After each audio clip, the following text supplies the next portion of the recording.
Hello and welcome to Tallahassee Tree Talks. I'm Daniel Siegel. In this podcast, I'm going to be talking to citizens of Tallahassee about knowledge, experiences, and stories that have to do with one of our city's most incredible characteristics. Trees play major roles in our lives, and we also play a major role in the lives of trees. Join me as I get to know more about people, trees, and their relationships in Tallahassee. This podcast is sponsored by a community engagement grant from the Sunshine State Biodiversity Group in Tallahassee, Florida, a nonprofit aimed at conservation, education, and community outreach on environmental issues facing the region. For more information, visit sunshinestatebiodiversitygroup.com. In this episode, we're going to be talking about giant tree sculptures, green screen, getting your hands dirty when planting trees, huge file sizes, and native fruit and nut trees.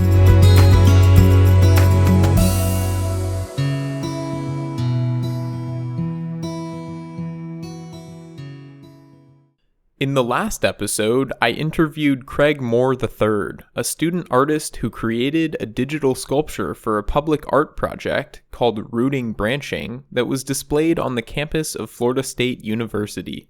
Student art was accessible through QR codes placed next to the other component of the project, 3 newly planted native fruit and nut trees. Learning about the project from the perspective of one of the artists was fascinating.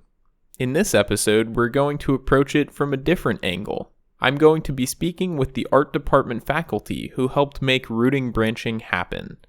Hi, thanks for having me. I'm Katie Kehoe. I'm an assistant professor here in the Department of Art at Florida State University. I teach sculpture and expanded media.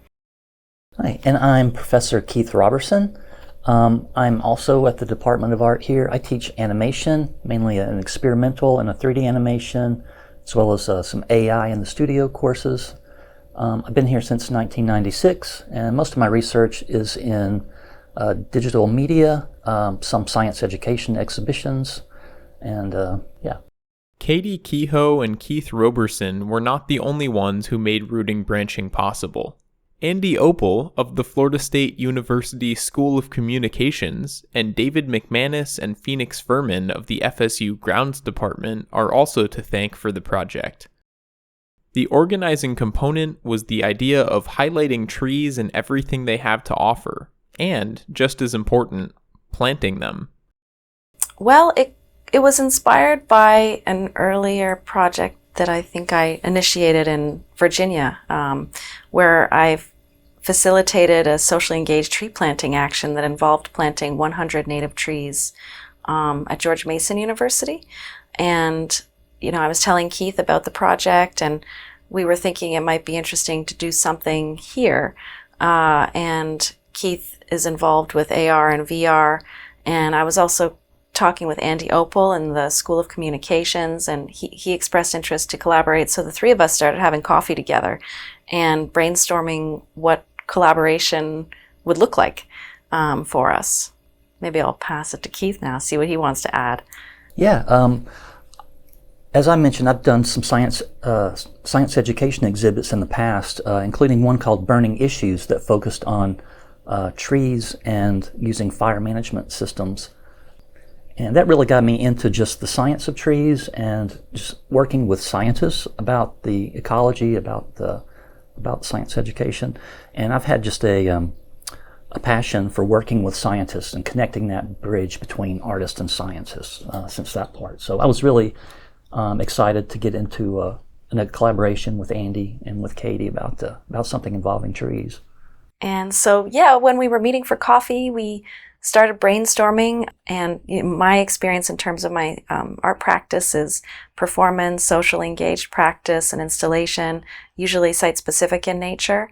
And Keith, as I mentioned, is AR and VR, and Andy is doing like immersive 360 video. And so we were thinking about potentially doing a collaborative class project.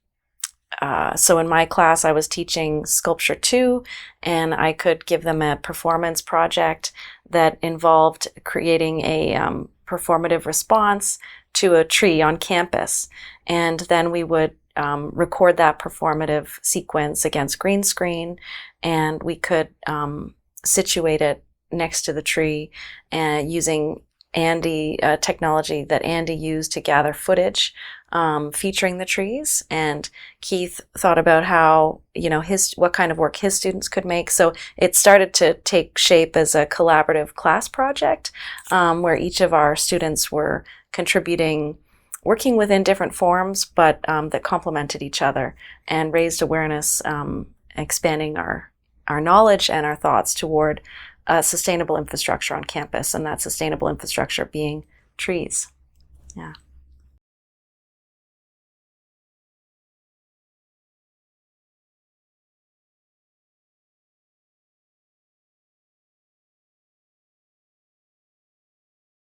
One of my favorite parts of the process was just sitting down with Katie and Andy and brainstorming possible ideas. We really wanted to do something where the students could have some hands-on contact with the trees and really get out amongst them and explore that side of the work. My students in my 3D animation class were involved, and so they worked on location to make sketches and ideas, and then created 3D sculptures that worked in an augmented reality fashion. So imagine a giant sculpture that when you look at it through your phone, that sculpture appears in the landscape over the tree or somehow associated with the tree of that location. Yeah, and similarly, the performance sequences were kind of situated in a similar way in that augmented reality fashion, where they were people could look at their phone and see the performance sequence next to the tree while they are standing next to the tree and looking around them. And so situating the art site specifically was another aspect of this project, kind of helping people that are observers or participants in the public event to also connect with the natural, the trees that we have on campus. And so were these performances done in the location where they're being viewed? No, they were done in the sculpture studio against green screen. And so we keyed the green screen out, and then they had the sequence where just the positive image of the performance sequence, and then that was placed within the 360 video. So it was recorded in the studio. Yeah. AR and VR mean augmented and virtual reality, respectively. All it takes to view the augmented reality artwork in Rooting Branching is a smartphone. Keith gave a helpful explanation of what it's like to view this kind of artwork. It's basically, if you imagine holding your phone up, or you can do this with a tablet as well, while you're taking a picture, you see the live view through the camera on your phone, and just simply imagine that with an overlaid graphic of the elements kind of stuck in space, and so you can walk around the sculpture and it will remain in its location, and you can explore them that way. And the video pieces, they open up that 360 video where you actually can, with your phone, you can spin your phone around, and as though you're looking through the camera, and you can see the art students performing their performance actions by moving that around. Or you can scrub with your finger through the scene to spin through the scene to orbit around the 360 video. Using AR to view the virtual 3D sculptures created by Keith's students is a very similar experience to viewing the performance actions created by Katie's students. You hold up your phone's camera, and on the screen you can see the sculpture inserted into the space in front of you. Despite requiring a different set of skills to create, the technological means of accessing the performances and sculptures was very similar. It wasn't just technology that helped tie these art forms together, though. Planting trees was another aspect of the project, which we wanted to highlight, and we all wanted as part of this initiative, and thinking about what kind of trees we should plant. We consulted David McManus, who's the assistant director of the greenhouse and garden area here at FSU. And he had suggestions about what trees should be planted, and we wanted to plant fruit or nut trees, that help to provide food for pollinators and birds and other species that populate the campus outside of the humankind. Or along with the humankind. Along with the humankind. Yeah. When you first look at the site online, we have the Rooting Branching website, and the very first thing that you see is a map of the local area here on campus that highlights the trees that the project kind of highlights. So from that map, you can explore each one, or you can go to, the whole idea is to go to the places on location and use the website to learn about the trees and see the artwork associated with that particular tree. So yeah, I had been meaning to ask how you selected the sites for the artwork and for the trees that were planted. Was that mostly a decision made by the grounds department, or was it sort of relating to what other factors were involved? That's a great question. It was in consultation with David McManus. He suggested trees that would be important to highlight because of their history. And we went on walks with the students to observe the trees and chat about the trees. Different, students in the class researched each of the trees, and then they were able to select what tree they wanted to carry out a creative response to. That's how I approached it in my class. Might have been different in Keith's class. Yeah, very similar. Yeah. Just one image that comes to my mind is David McManus lecturing and talking about each tree with a group of students around him. You could just see the engagement between them, and his knowledge of the trees and their histories and just other aspects really helped the students connect with what those trees were and kind of see it as an experience. One of the factors that decided the tree locations were we wanted something that was relatively close to the art department. We're thinking about our own students or our art audiences, and so that's something that they could walk from the art department to and experience something in, say, under a half an hour by visiting each tree, not too far apart, and kind of explore the different trees just around our region of the campus. We've learned by talking about urban forestry and forestry in general how different components of an ecosystem are interconnected. Trees are a cornerstone of forested ecosystems. They do a lot of things that change the landscape around them, but one of the most important is holding soil together with their roots. From a more human-centric perspective, trees also provide structure in the form of buildings. Trees provided structure for the Rooting Branching project as well, creating a unifying principle to combine student artwork across disciplines and technologies. After meeting with Katie and Keith, I got the chance to speak with another of those involved in the creation of Rooting Branching. Well, my name's Andy Opel, and I'm a professor in the School of Communication at Florida State, where I teach environmental communication and media production. And that includes documentary film production and more recently immersive media, 360 video and virtual reality production. And 360 video was a component of the Rooting Branching project, if I remember correctly. Yes, exactly. Yeah, so that was the element I brought to the project. So tell me about how you got involved in the project. Katie Kehoe and Keith Roberson and I began conversations around sharing our interests that are the intersection of environmental issues and media and technology and art. And I've really enjoyed doing collaborative projects with people across campus at FSU now for the last decade, and trying to get faculty from different disciplines in the same classroom with students from different disciplines in the same classroom, all working on a common project. The collaborative nature of Rooting Branching was especially appealing for Andy.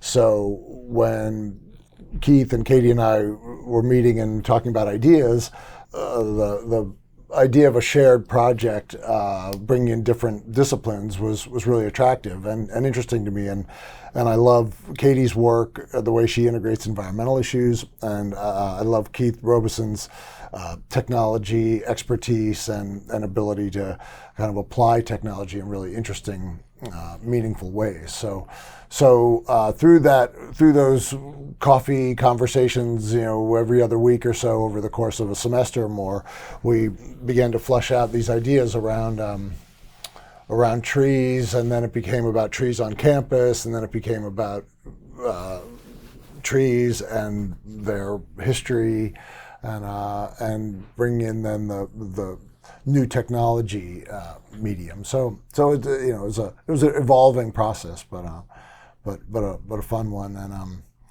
and a collaborative one. The Rooting Branching project gave FSU art students a platform to display their art and express their own thoughts, feelings, and ideas about trees. But the trees themselves weren't silent. It seemed like a conversation. It initiated a conversation with the natural environment between our students and and ourselves as faculty. So I think it opened up more possibilities in support of that.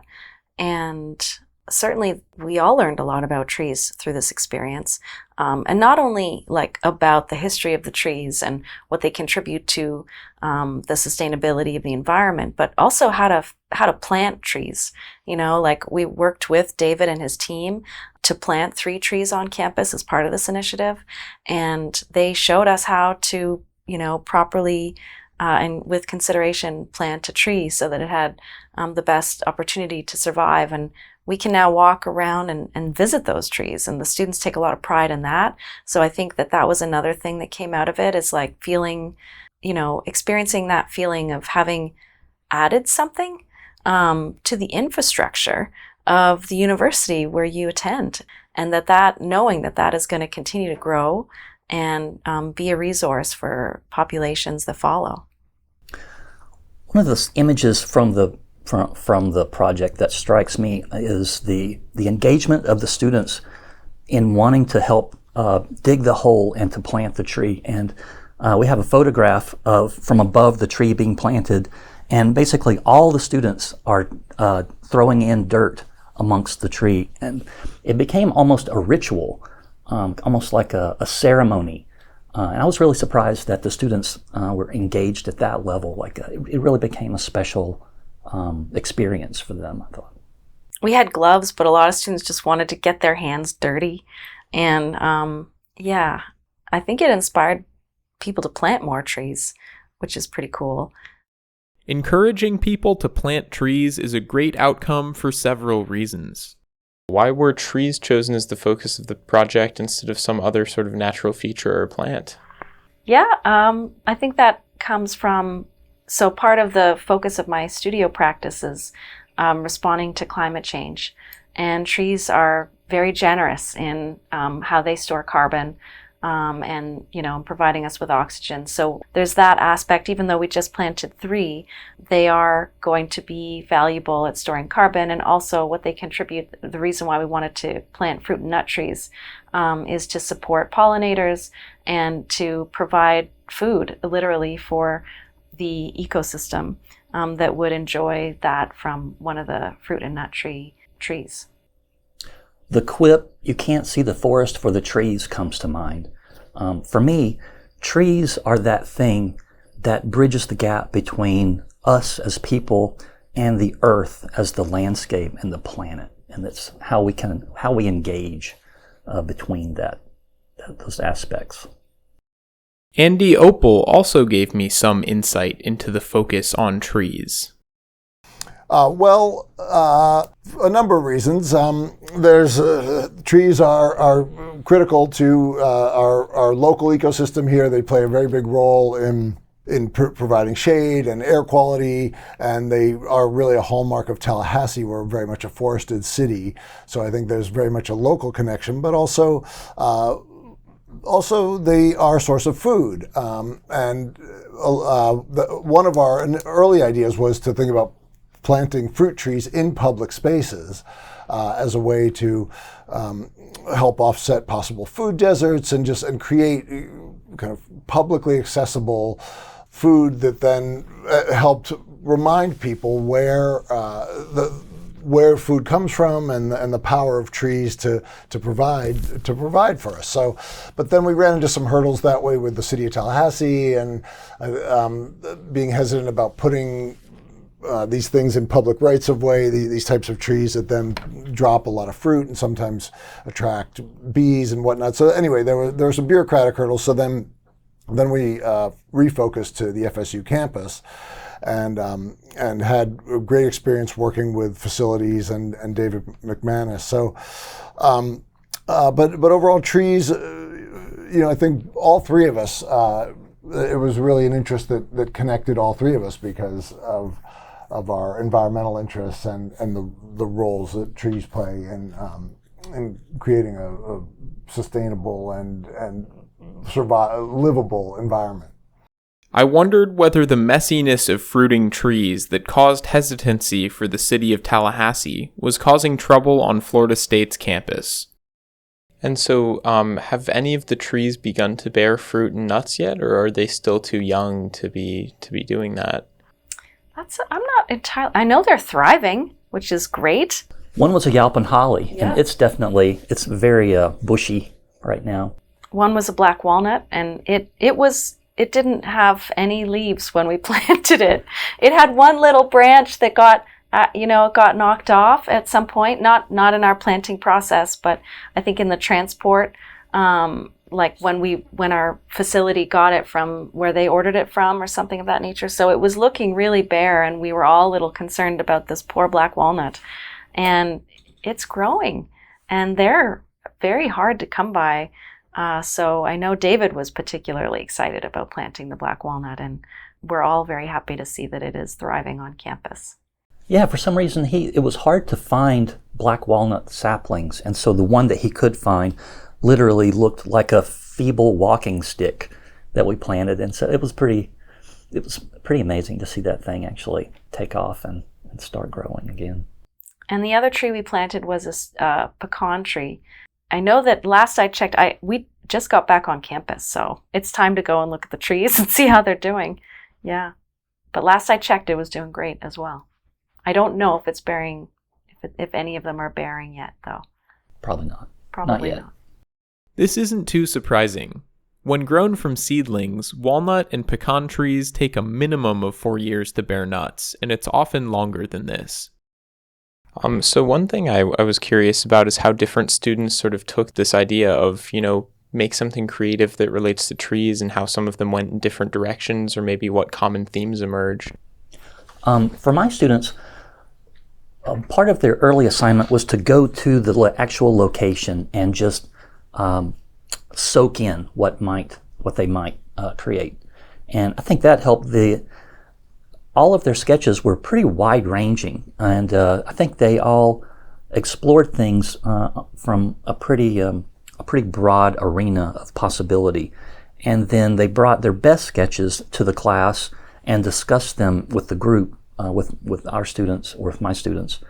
And the group themselves kind of helped each student pick out which sketch or which concept was most impactful for them. And I think that helped a lot, is just that group discussion and conversation of helping each student figure out what their audience might best respond to. My students took a lot, really unique approaches to creating work for this assignment. Similarly to Keith's, we spent time visiting the trees. They researched the trees.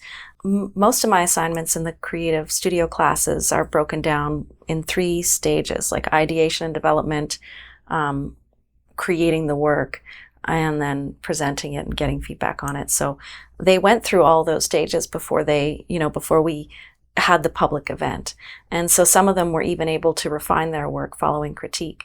But just to go back to your question and talk about thematically what the students were addressing, a lot of it was really associated with the students reflecting on their own connectivity to the natural environment. There was one student, Andy Mills, and they made a video that basically involved them. They were standing next to the tree, and their whole body was imaged as a flower that was opening. And so you didn't see the the human, you saw only the shape and the outline of the body, and where, you know, you would usually expect to see clothing, it was actually all a flower blossoming.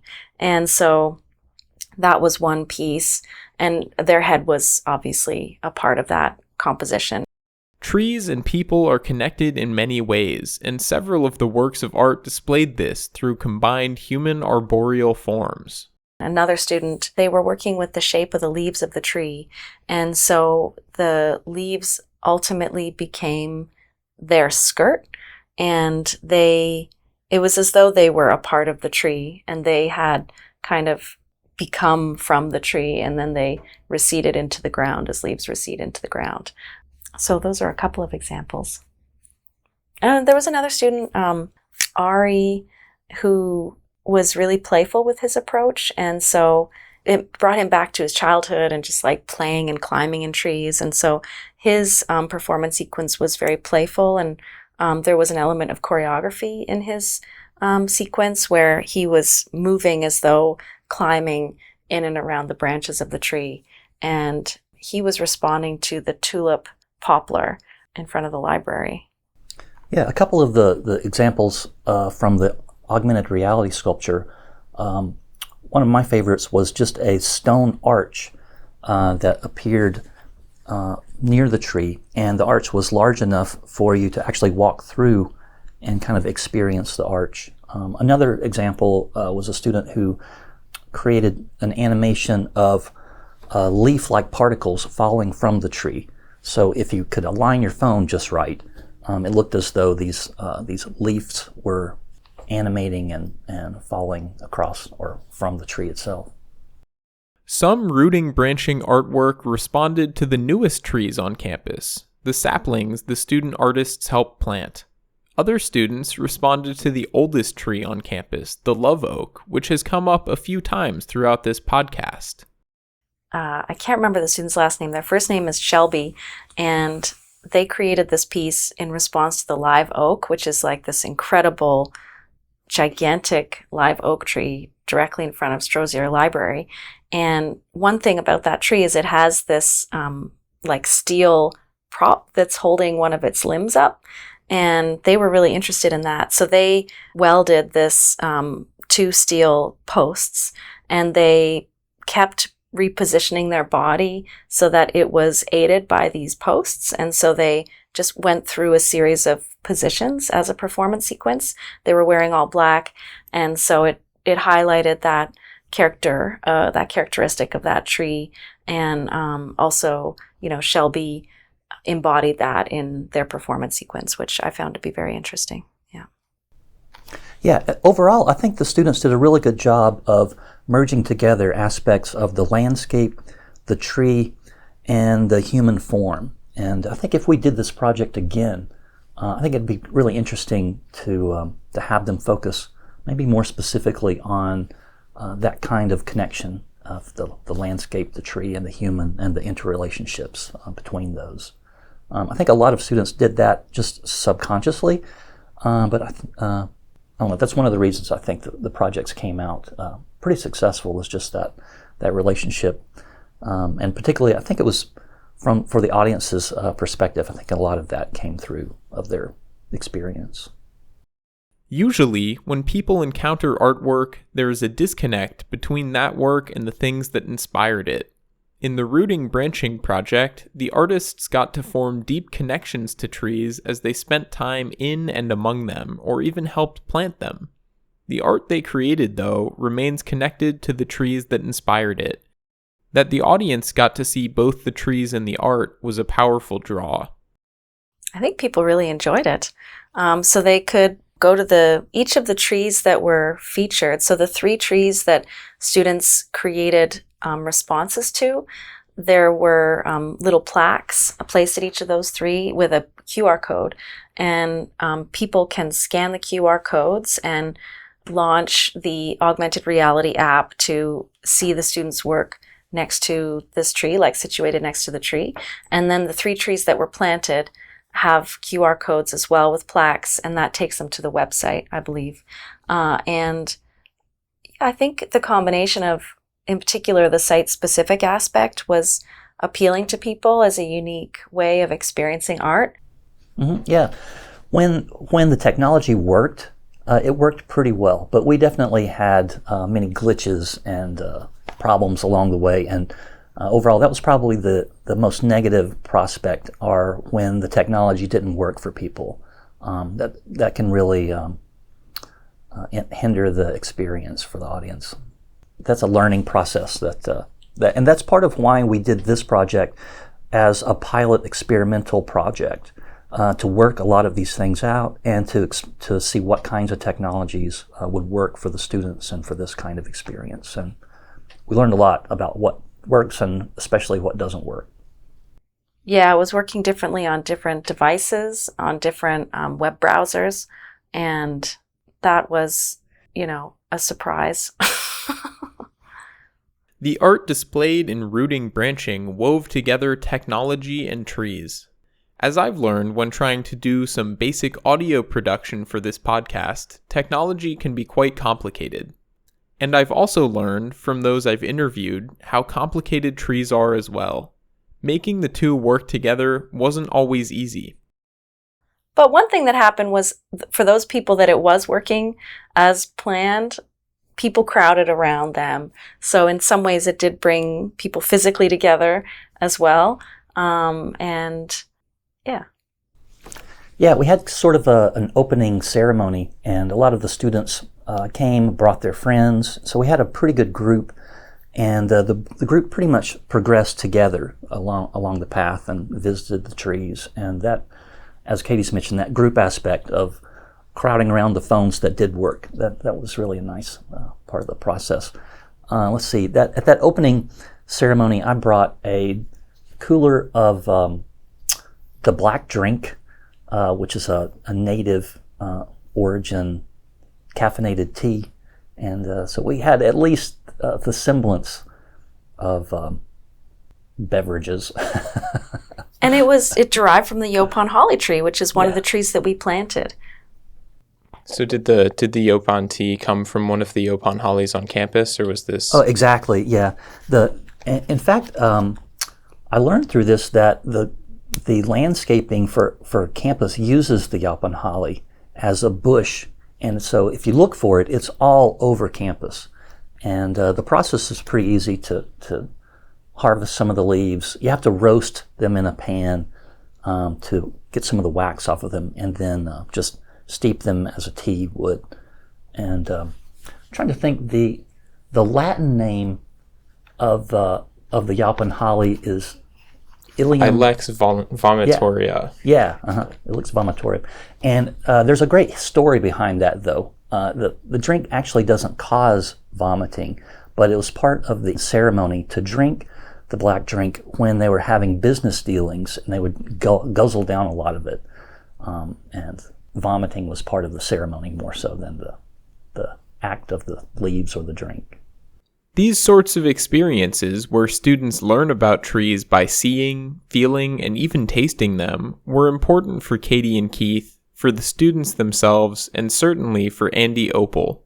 I think the best part of the project was when we planted the trees with the students. So we were able to plant 5 trees, and on FSU campus, and they will be an enduring legacy of the project, and it was really great to work with the facilities staff, and David McManus was incredibly knowledgeable and helpful, and the students. It was really fun to see the students having that embodied experiential learning, taking turns digging the holes and shoveling and putting the trees in the ground, and literally getting their hands dirty. So often at FSU we're in classrooms and there's one professor speaking and a lot of students listening, and this was a fully embodied experiential class where the students were present and engaged and enthusiastic, and I think that's something FSU really needs to work on cultivating and expanding. There are some examples of FSU cultivating this sort of learning environment. I teach in the international program, and when we teach in London or in Valencia, they say, London is your classroom, or Valencia is your classroom. You got to get students out into the city. But when we're back here in Tallahassee, nobody says that to the faculty. Nobody says Tallahassee and North Florida is your classroom. But increasingly, that's what I've been doing in my classes, and that's what this project did, was get students out of buildings and into the world, touching, smelling, feeling, using all their senses, not just their rational brains, but fully engaging all their senses. And so that was really exciting and fun to see. And clearly the students will remember that. I think there are many lectures that I've given and many faculty have given that many students will not remember, but they will absolutely remember that day planting trees on the FSU campus. And have you done other work or projects related to trees or other similar experiential learning? Yes, I've done many projects with experiential learning. One particularly successful project was the Apalachicola River project, where we had 4 classes from 4 different units and over 100 students, 4 faculty, all working with a community partner, the Apalachicola Riverkeeper. And we were documenting a range of environmental impacts on the river and the bay, the river ecosystem, as well as the cultural and economic impacts going on with the community in and around the Apalachicola. So it was a really dynamic project. Every one of those students got out in a kayak on the river at one point over the course of the semester, thanks to the hard work of the volunteers from the Apalachicola Riverkeepers. And again, that was a transformative experience for many of those students. Many of them had never seen the Apalachicola River, even though it's only, 40 miles to our west. And many of them had never been out on a kayak. So this was, again, these are the kind of memories and experiential learning that connect people to an environment where they can actually physically see and touch and feel the impacts and the ideas that they're reading about in these abstract, in the process of reading and thinking is a lot of abstraction. But when they get to connect those abstractions to the real world, I think that's when learning really takes root and creates the kind of deep learning that then changes people's lives and gives them, helps them focus. Okay, this is what I want to do more of, or this is the kind of work I want to be involved in. Rooting Branching exhibited 16 pieces of student artwork across Katie and Keith's classes. Each of us had our own criteria. In my class, every student's work was in the show. I think Andy, he shot the 360 video himself, so I don't believe his students were involved in the creative production. And Keith? Yeah, part of ours was just technical issues. Some of the students used processes that ended up having very gigantic file sizes of sculptures and things, and we learned that it wasn't really possible to scale those down to what was necessary for the augmented reality display. So some students didn't get to show their work simply because we couldn't figure out the technical process to have a 500 megabyte file display on a phone. But the group kind of made the decision themselves too. They, as they were critiquing the work, they had priority ones, the ones that they liked better. Some students had works for multiple trees, and so just as in a critique conversational style, they determined which pieces would be for which tree. And so how did this sort of art, technology, and tree interaction play out besides just a few glitches? What made it difficult to sort of wed those 3 things together? Well, there was a lot of planning involved. I mean, we're talking about 3 unique classes on campus with all unique students in each class, and trying to figure out, trying to facilitate this collaborative class project that everyone felt a part of and felt represented through and was excited by. And so there was a lot of planning involved that Andy and Keith and I carried out, and we scheduled this as a second project in the semester, which gave us time to set it up. Part of the issue was we could get each part of the projects working separately, but combining them all together was a pretty big issue. Part of my contributions was the web parts, trying to get all of these things working together. And we used a system that it's called Joomla, and the FSU hosted the project. So a lot of this was trying to get Joomla to work with the specific augmented reality formats, and the performances are recorded in 360 video. So we're trying to get the AR to work on the same browser and the same website as the 360 video was definitely a challenge. And just to clarify, the performances actually were recorded with not 360, just a regular video, but they were recorded against green screen, and then the alpha file was exported, and that was imported into 360 video that Andy shot, and then it was exported as a 360 video, which I would pass on to Keith, and Keith uploaded into the software so that it could function as a augmented reality experience. So there was a lot of working together through every stage of this, really, and that was good for us too as faculty.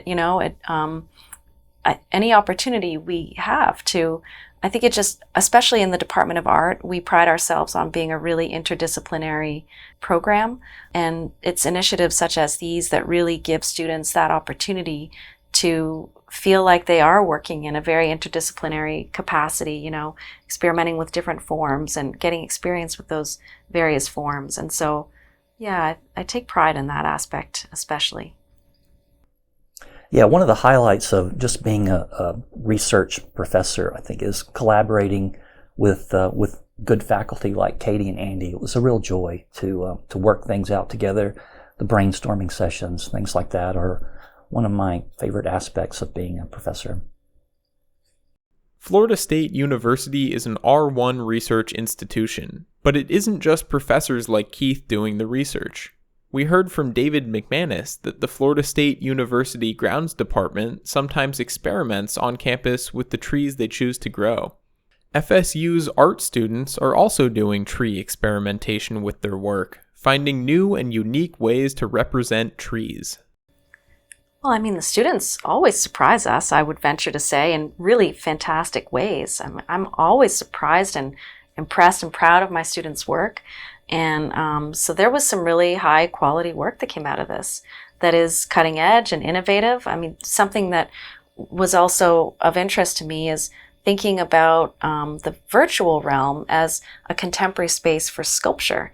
It's becoming so much a part of how we live, especially after COVID, and we were online all the time. And so it seems to me like an obvious next step in venturing into the virtual space and reflecting on that as a space for contemporary sculpture. And so working with Keith and Andy gave me the opportunity to facilitate that for my class. And, as a result of that, they made work that was really contemporary and engaging. Yeah, several of the students had a skeptical approach at the beginning of the project, that this would be fun or entertaining or worthwhile to them. But I think by the end of the project, every student had found engagement with how they were interacting or engaging with the project itself. The project had a lasting impact on the artists, the audience, the trees, and on those who helped make it happen behind the scenes.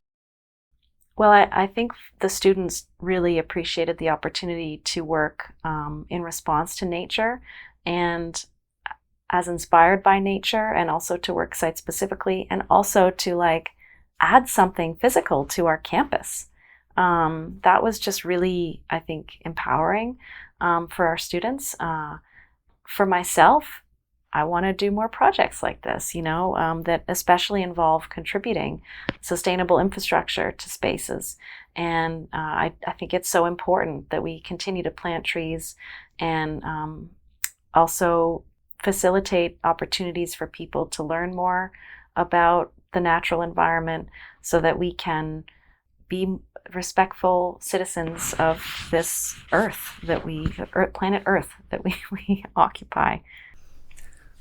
Yeah, for me, it's a good example of an exhibition, an art project that's outside the bounds of the museum, on location, and kind of really getting into the landscape itself. So just as an example of that kind of artwork, I think is helpful, as well as helping the students understand that as an artist, they can be a very powerful bridge between science and education and communicating those things that they learn and experience to their audience. Yeah, that's a great point. And this is an exhibition that they can put on their resumes. Yeah. Something that we should mention is that this project was funded by the Sustainability Office, and they have a couple of grants that people can apply for, faculty and students, if they are pursuing projects that are sustainable in nature and cultivate sustainable practices. And so that's something that people may be interested to look into. And, this is with much thanks for their support. True. So one, before I forget, there's one question I've been asking everyone who's been on the podcast, which is, what is your favorite type of tree? And then do you have a favorite individual specific tree in Tallahassee or elsewhere? Well, I can go first. I'm from Canada, and so a lot of the trees here are really exotic to me. I think I've just been here. This is my third year, going into my third year. I am never not impressed by the live oak trees. Like, they're just unbelievable. They're so big, they're so impressive, they're so beautiful and grand, that I'm gonna say that one, especially just being new to Tallahassee and new to being in the South, it's just so striking and awesome. Yeah. We often become accustomed to the trees living in our area, but the trees of North Florida are definitely picturesque. The live oak has grown into a symbol for the beauty of the Southeast and of Tallahassee in particular. It's all over in paintings and postcards, and standout specimens are often pointed out on sightseeing maps. One of Tallahassee's most famous live oaks stands outside a cottage once owned by Laura Jepson, which stands to this day as a historic landmark. Yeah, I'd say for in town, there's a live oak near my house, the little park where the cottage is. Something Gate? Yeah, Litchgate, that's right. Yeah, the Litchgate Park in town, there's a live oak that's pretty amazing. Further afield, the first thing that comes to mind are the sable palms down in the sable palm hammock near the coast in St. Mark's Refuge. There's some areas there where it's just almost pure sable palms, very tall. It's a literal cathedral in the area of the light coming through, and it's just a real magical area that anybody in town, if you haven't visited the sable palm hammock in St. Mark's, check that trail out. It's an amazing place. That sounds pretty amazing. Katie appreciates live oaks, but these aren't necessarily her favorite type of tree. I love all trees. I don't know that I have a favorite. I'm so grateful for trees and what they contribute to our environment. They contribute to the air that we breathe. I mean, yeah. So I can't single one out. Well, I appreciate the question. Mm-hmm. Maybe for me, the longleaf pines. North of town, there's large forest of almost pure longleaf pines, and sort of similar to the sable palm hammocks, it creates a cathedral-like kind of landscape that's very, very tall, and you can just see for hundreds and hundreds of yards through the forest. So I like the longleaves. Andy, like Katie, is from further north, and he appreciates trees that remind him of home. Okay. Good question. Favorite type of tree? I'm going to have to say the hemlock, but it's because it's a northern tree, and I grew up north, and the hemlocks of New England, and particularly New Hampshire, where I've spent most of my youth, have a particular smell and a particular feel that is deeply embedded in my psychology, and so it feels like home, and it feels right to me in some way. And what was the second half of the question? Favorite specific tree? Oh, here in Tallahassee, right? A favorite specific tree. No, I don't. Of course, there are the iconic trees, the Litchgate tree, and various very large trees. And I like to go to the Heritage Park trails around Lake Lafayette, and there are beautiful trees there. I would have maybe say there's one tree that I drive and bicycle under on a regular basis in my neighborhood in Myers Park, that where the limbs of the tree arch over the road on Santa Rosa Drive. And it's always great to watch the resurrection ferns go from dried and crispy brown to then blooming back lush and green after a rain. And so the way that limb and those series of limbs shade the road and reflect the weather and the climate through the plant life on the tree, I think is a frequent daily reminder of the dynamic life that's all around us. So if there's anyone who's sort of interested in viewing this artwork but isn't able to actually come to campus and scan the QR codes, how can they go about doing that? The best way is probably to visit the website. If you just search Rooting Branching, that project will come up and it'll show you the map. If you want to find it yourself, you could park somewhere near the art building on our side of campus. And I don't know if you could actually find one by chance, could you? Oh, maybe. You'd need some help. If you look for the little plaques. Or the one at the library is probably the most prominent trees. If you just walk straight out the front door of Strozier Library and go to the right, you'll see the big live oak, and that's a good place to start. And it has a little plaque next to it with a QR code, so you can scan, and then you can embark on the walking path to look at the trees, and scanning the QR codes, activate the augmented reality platform to view the art with the trees. Rooting Branching provided incredible opportunities for student artists to engage with trees and to bring awareness to some of the amazing trees we have here in North Florida. The intersection between ecology and art is growing larger every day, and Florida State's art department is doing their best to keep up. Yeah, and we're always looking out for new opportunities and new possibilities in this direction. So those of you who have ideas, feel free to reach out to us. Yeah, that would be great. As I've spoken to different people in Tallahassee about trees, I've learned repeatedly that the people are interesting, and so are the trees, but the most fascinating things come when trees and people interact. When we work together with trees, such as when we make sustainable infrastructure or tree-focused artwork, we can create something that's greater than the sum of its parts.